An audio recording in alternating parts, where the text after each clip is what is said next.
You're tuning into Black and White Sports on YouTube. The no-holds-barred truth on sports.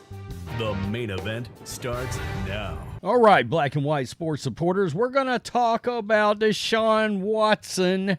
Yesterday afternoon, I made a video, put it out about the fact that Baker Mayfield is, lack of a better way of putting it, playing balls out down there in Tampa Bay. He is just showing his A all over the place, and he's doing so for $4 million a year. Now, I made a mistake. I said $3 million. Well, my bad, $4 million. Okay. What's $1 million among friends? So anyway, what we don't have is a $4 million quarterback in Cleveland. Now, one could say maybe he's acting like one. But, guys, in case you did not see, Deshaun Watson did not play this past Sunday. They played against division rival Baltimore Ravens, and they got destroyed, sandblasted, crushed. And I've said before, I think Dorian Thompson-Robinson actually takes that job from Deshaun Watson. Might not be under this head coach, but I think that eventually does happen. I was very big on him coming out in the draft, but it was clear Dorian was not prepared to play in that game, nor was the game plan created for Dorian Thompson-Robinson, who looked very good, by the way, in training camp and preseason. But you're in real games. You got real bullets flying now, and it was tough. Now, Deshaun Watson is getting paid $230 million fully guaranteed. And this team traded the farm for him, the whole thing, just everything. But it is starting to look like, and we've said this before, this may end up being the worst trade in NFL history outside of the Herschel Walker deal. You know, and if you want to throw in some morals and values there, one could argue it's the worst trade in NFL history. Because we know the Browns knew everything that was going on with Watson off the field, and they still chose to give up so much collateral for this quarterback who everybody thought was going to play until Deshaun Watson himself decided to not play? ? Deshaun Watson set himself on Sunday. Now, keep in mind, Baker Mayfield once played damn near an entire season with a torn labrum. The only way they got Baker out was he added a fracture to his shoulder. Now, this isn't about Baker Mayfield at all, but the point is you had a quarterback, a number one overall pick that took you to the division playoffs, and you decided that wasn't good enough. Now, one thing Baker did, it was made your franchise as stable as it could be, considering your coach was Hugh Jackson and Freddie Kitchens. You bring in Stefanski. I like Stefanski.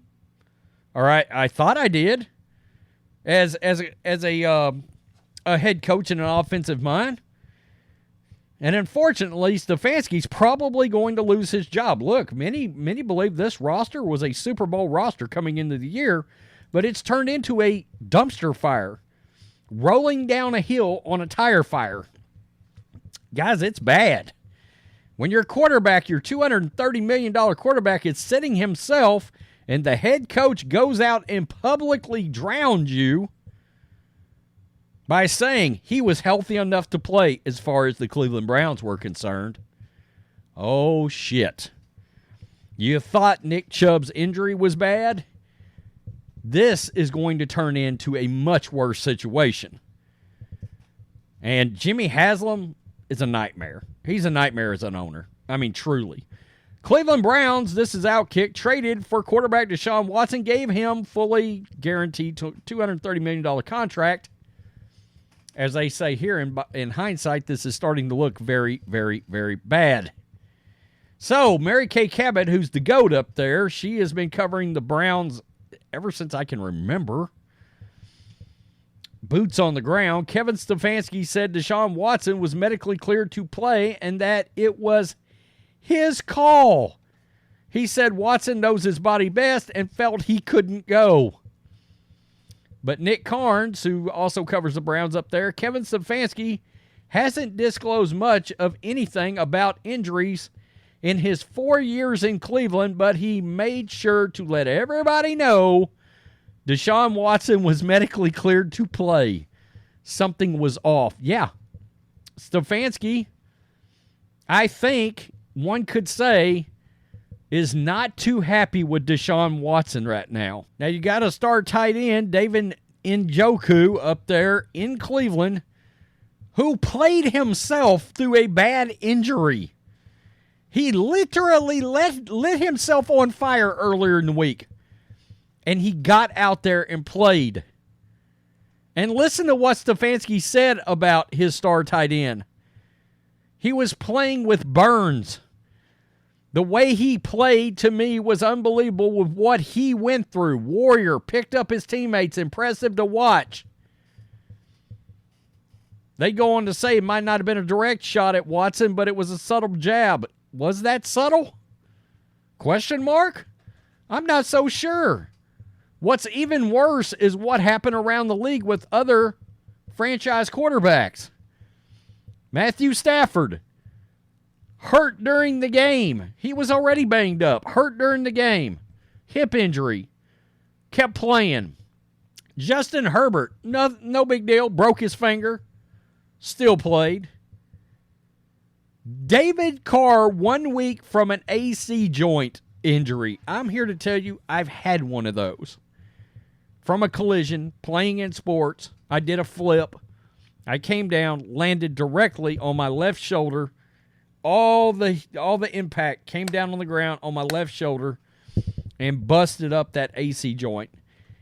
It was in his right shoulder. Now, they played like shit down in New Orleans.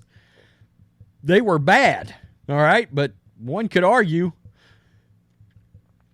they've been bad on offense since Dennis Allen showed up. That's why I made the video about John Gruden last night, because Alvin Kamara smushed them into the ground for their offense the last 2 years since Sean Payton's been gone. But you've got a situation now, and by the way, the schedule in Cleveland, in case you're wondering, is, where is it? Damn it, it's not getting any better, folks. 49ers in 2 weeks. Colts, that's not a gimme now. Seahawks, that's probably an L. Cardinals, also not a gimme, because the Cardinals are actually showing a lot of fire and heart. And Josh Dobbs is trying to play his ass off. Ravens, well, I'm not going to tell you what that can and might look like. Steelers, well, that could be a victory. Guys, this is not good. The Cleveland Browns are 2-2. And I figured up a minute ago, I mean, I went through their next, 8 games. You're staring right down the barrel of a 6-6 situation.